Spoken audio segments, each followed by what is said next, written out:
Assalamualaikum warahmatullahi wabarakatuh. Nama saya Anis Fitriah dari program studi Pendidikan Guru Madrasah Ibtidaiyah. Di sini saya akan memenuhi tugas untuk ujian tengah semester 1 dengan mata kuliah Ilmu Pendidikan. Adapun yang kita bahas kali ini adalah aliran empirisme menganggap penting dalam sebuah kependidikan. Dalam aliran empirisme di sini menganggap setiap anak itu lahir seperti tabula rasa, dalam keadaan kosong dan tidak mempunyai kemampuan apa-apa. Aliran empirisme itu berpendapat yang berlawanan dengan aliran nativisme dan naturalisme, karena berpendapat bahwa dalam perkembangan anak itu menjadi manusia dewasa itu sama sekali ditentukan oleh lingkungan atau oleh kependidikan dan kepengalamannya. Adapun yang diterima sejak lahir, manusia itu dapat dididik menjadi apa saja. Manusia dididik itu menurut kehendak lingkungan atau kependidikannya. Dalam kependidikan, kaum empirisme itu terkenal dengan nama opitisme pedagogis. Dari paparan serta contoh di atas secara jelas, menurut pandangan empirisme itu bahwa peran pendidik itu sesuai kependidikannya, tapi dalam dunia pengetahuan, pendapat seperti itu sudah tidak diakui lagi. Karena umumnya orang sekarang itu mengakui adanya perkembangan dan pengaruh berlawanan dengan lingkungan, dan pada suatu itu pembawaan tidak dapat mencapai perkembangannya jika tidak dipengaruhi oleh lingkungan. Pada sisi lain, ada yang berpendapat bahwa batas tertentu manusia yang dilahirkan telah membawa inteligensi. Yang dimaksud adanya suatu pengetahuan bahwa inteligensi tersebut seseorang itu dapat dikembangkan melalui proses kependidikannya. Adapun penjelasan tentang pandangan aliran nativisme dan naturalisme tentang sebuah berlawanan pembawaan manusia. Adapun pandangan aliran nativisme dan aliran naturalisme tersebut dilihat dari istilah nativisme, yang berarti terlahir. Adapun nativisme itu merupakan doktrin filosofis yang mempunyai pengaruh sangat besar terhadap proses pemikiran psikologis. Adapun aliran tersebut bermanfaat bahwa perkembangan manusia lahir pembawaannya yang telah berpendapat pada waktu lahir tersebut. Jenis aliran ini, pendidikan tidak dapat mengubah sifat-sifat seperti yang disebut pesimistis pedagogis. Pendidikan ini tidak sesuai dengan bakat dan pembawaan anak didik dan tidak ada guna untuk perkembangan itu sendiri. Karena adanya bagian dari aliran nativisme itu, lingkungan yang berada di sekitar tidak memengaruhi perkembangan, bahwa kalau ada anak mempunyai perkembangan yang mempunyai sifat jahat, pasti anak itu membawa sifat jahat. Sebaliknya, kalau anak mempunyai pembawaan baik, maka dia akan baik menurut pandangan aliran nativisme dan tidak bisa mengubah perkembangan seseorang anak atau mempunyai pengaruh sama sekali. Jadi yang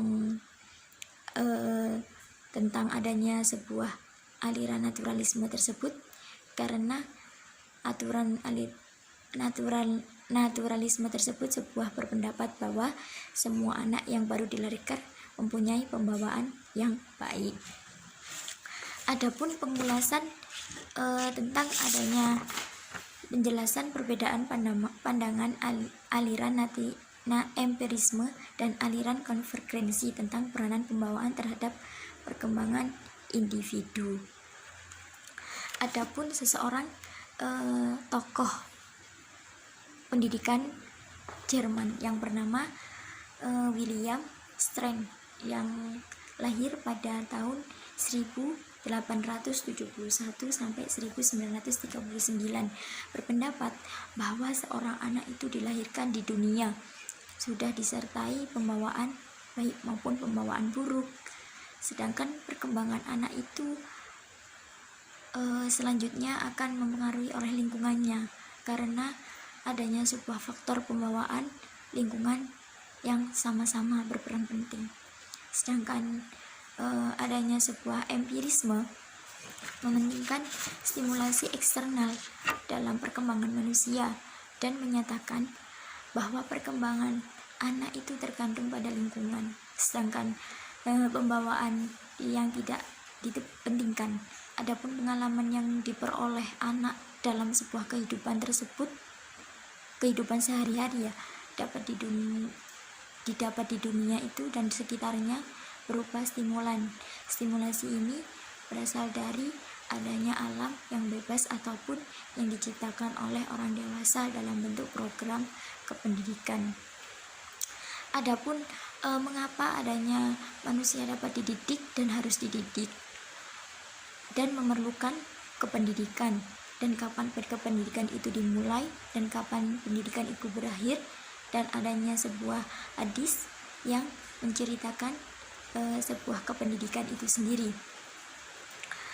Adapun dalam kajian buku yang telah kami jadikan referensi dalam sebuah mendidik dan mengajar itu sendiri, dalam para ahli pendidikan, bahwa mendidik itu lebih dalam pengertiannya dibandingkan dengan mengajar, karena mengajar itu dapat diartikan sebagai penyampaian ilmu pengetahuan atau keterampilan dan lain sebagainya kepada orang lain dengan menggunakan cara-cara tertentu sehingga pengetahuan itu menjadi milik orang tersebut.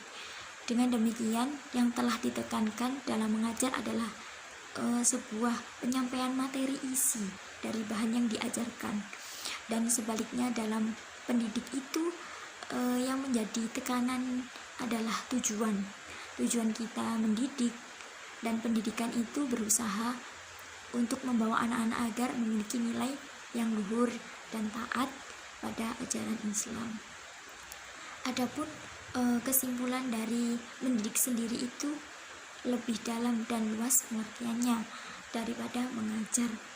Adapun mengajar sendiri adalah hanyalah merupakan alat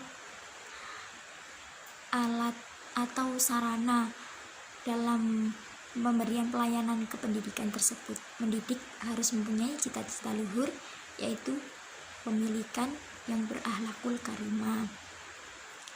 Maka dalam hal ini Legend Vet menyebutkan bahwa pendidikan itu sebenarnya bukan arti pendidikan yang sesungguhnya, sebab dalam tidak terkandungnya nilai-nilai yang terpuji atau luhur, maka dari itu disebut sebagai pendidikan. Maka pendidikan itu adalah pendidikan yang sesat. Adapun lamanya pendidikan itu menyangkut masalah kapan pendidikan itu dimulai, kapan pendidikan itu berakhir, dan pendidikan itu dimulai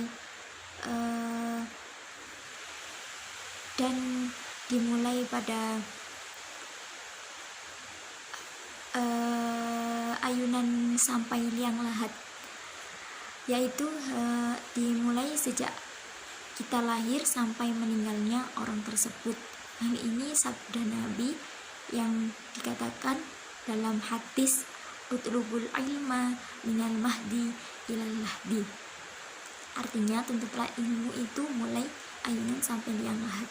Oleh karena itu, pendidikan Islam adalah usaha untuk mencapai kesempurnaan hidup, dan pendidikan itu berakhir ketika manusia masuk liang kubur. Dengan demikian, maka pendidikan itu berlaku selama hidup, yaitu yang berarti dalam singkatan lifelong education. Sedangkan dalam teori yang disebutkan bahwa batas kependidikan itu saat anak telah mulai mengenal kewibawaan. kewibawaan dalam kependidikan. Yang dimaksud oleh Lejeunfeld yaitu adanya kesediaan untuk mengakui dan menerima pengaruh orang lain atas dasar sukarela. Dan pendidikan itu, kesimpulannya yaitu pendidikan itu dimulai dari lahir sampai mati, dan pendidikan itu dimulai dari lahir sampai dewasa, dan pendidikan dimulai dari kandungan sampai meninggal. Adapun uraian tentang tantangan yang dihadapi Indonesia dalam empat pilar pendidikan yang digagas di Universiko. Dalam adanya Universiko adalah organisasi PBB yang bergerak dalam bidang kependidikan dan kebudayaan yang telah merencanakan 4 pilar pendidikan tersebut. Di antaranya 4 pilar tersebut disebutkan bahwa learning to know, yaitu belajar untuk mengetahui. Yang kedua, learning to do, yaitu belajar untuk terampil atau mengetahui sesuatu. Yang ketiga yaitu learning to be, yaitu belajar untuk menjadi sesuatu. Yang keempat, learning to live together, belajar untuk menjalani kehidupan bersama. Sekian materi kali ini, pembahasan tentang kependidikan untuk memenuhi tugas mata kuliah ilmu pendidikan. Kurang lebihnya mohon maaf dari saya. Wassalamualaikum warahmatullahi wabarakatuh.